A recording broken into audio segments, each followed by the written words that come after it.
जय जिनेन्द्र मित्रों, मैं हूं पूर्वी और आप सब सुन रहे हो जैन पाठशाला बाय पूर्वी।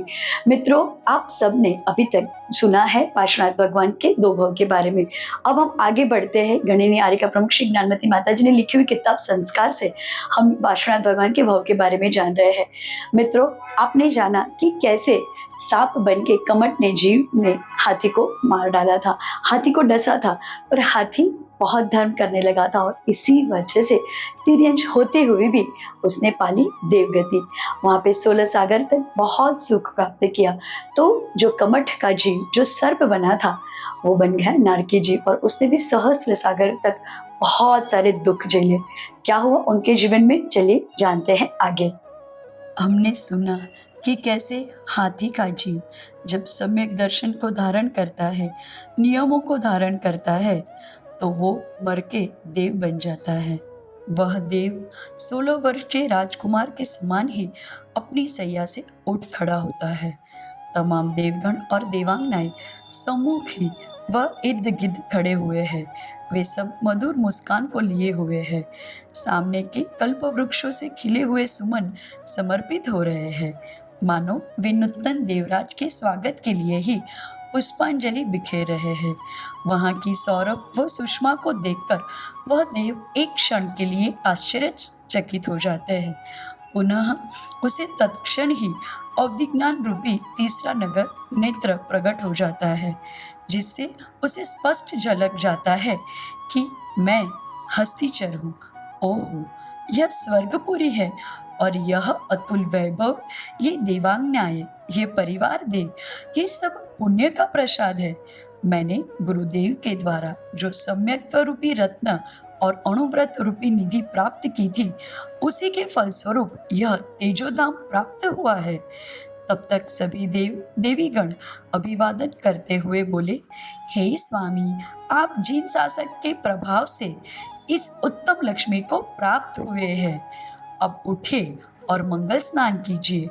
पुनः वस्त्र अलंकार से भूषित होकर जिनेन्द्र भवन में जिन प्रतिमाओं की पूजन कीजिए।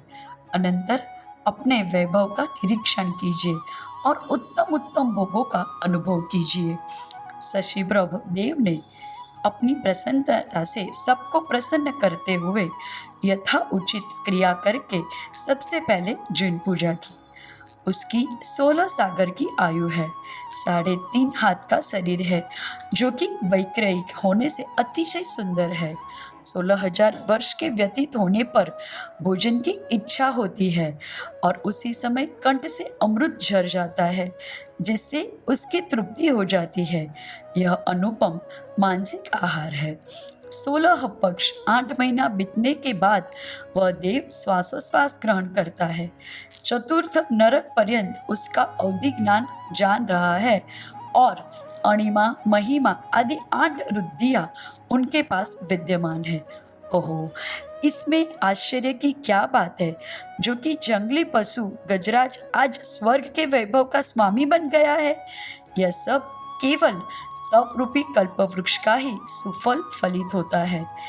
कभी वह देव सुदर्शन मेरु पर जाकर 16 चैतालयों की वंदना करता है, कभी वह नंदीश्वर द्वीप में 52 चैतालयों में पूजा करता है, कभी तीर्थंकरों के पंच कल्याणकों के अवसर पर भक्ति भाव से भाग लेता है, कभी चारण रिद्धिधारी मुनियों की वंदना करके उनसे उपदेश सुनता है, कभी अपने सच्चे गुरु अरविंद मुनिराज की पूजा करता है, कभी यहाँ पर आकर समेत शिखर पर्वत की वंदना करके असीम पुण्य संचित कर लेता है, कभी अपनी देवांगनाओं के साथ क्रीड़ा भवन में क्रीड़ा करता है, तो कभी नंदन वनों में विचरण करते हुए अपूर्व पुण्य के फल का उपभोग करता है। सुंदर सुंदर गीतों से, नाना प्रकार के वाद्यंत्रों से, अनेक रस हास्यमय अलंकारों से वे देवियां भी शशिप्रभ देव का मनोरंजन किया करती है। हाँ हाँ हाँ, सुनो तो सही कि अब वो कुक्कुट सर्प आखिर वो कहाँ गया? वो कौन सी स्थिति में है? क्या पाप का, हिंसा का अथवा बैर का फल कभी किसी को मधुर मिला है? नहीं नहीं, कभी नहीं मिल सकता। अरे वह बेचारा कमठ सर्प भी आखिर उस पाप के कटु फल को से कैसे बच सकता है? हाँ, तो वह सर्प अपनी आयु पूर्ण करके रौद्र ध्यान रूप अशुभ परिणामों से मरा और 5वें नरक में आ गिरा। वहां अधोमुख गिरते ही उछला और फिर गिरा। वहां की पृथ्वी का स्पर्श भी इतना भयंकर है कि मानो हजारों बिच्छुओं ने एक साथ ही डंक मार दिया हो। वहां की दुर्गंधित मिट्टी यदि यहाँ आ जाए ना तो कोसों तक कर जीव मर जाए, कोसों कोसों दूर तक जीव मर जाए, इतनी दुर्गंध होती है मित्र वहां पे।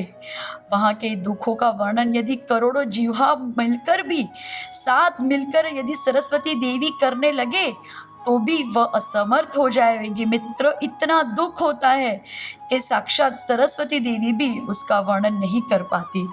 वहां पर इस नारकी ने जीव हिंसा आदि पाप कर्म के निमित्त से जन्म लिया है, इसलिए इसे उसका फल तो भोगना ही है। अतः वहां उनकी आयु भी 17 सागर प्रमाण है। बहुत कुछ समय निकल जाने के बाद विद्युत गति विद्याधर राजा की रानी विद्युन्माली की गोद में पुण्यशाली शिशु किलकारियां भर रहा है। माता अपने पुण्य के फल स्वरूप पुत्र को गोद में लेकर फूली नहीं समाती है। मित्रों, मुझे पता है आप सभी बहुत ही उत्सुक हो, क्यूरियस हो कि आगे कौन से भाव में पार्श्वनाथ भगवान जाते हैं। तो हम जानते हैं हमारे नेक्स्ट एपिसोड में कि कहाँ गया पार्श्वनाथ भगवान का जीव और कहाँ गया कमठ का जीव। मित्रों, आपको हमारा ये प्रयास कैसा लग रहा है हमें ज़रूर चैट बॉक्स में लिख के बताइएगा, और हमारी चैनल को लाइक करते हो जब आप, तो हमें बहुत खुशी मिलती है। इस तरह ही हम आगे बढ़ेंगे और पार्श्वनाथ भगवान के और एक भाव के बारे में जानेंगे। तब तक के लिए सबको जय जिनेंद्र।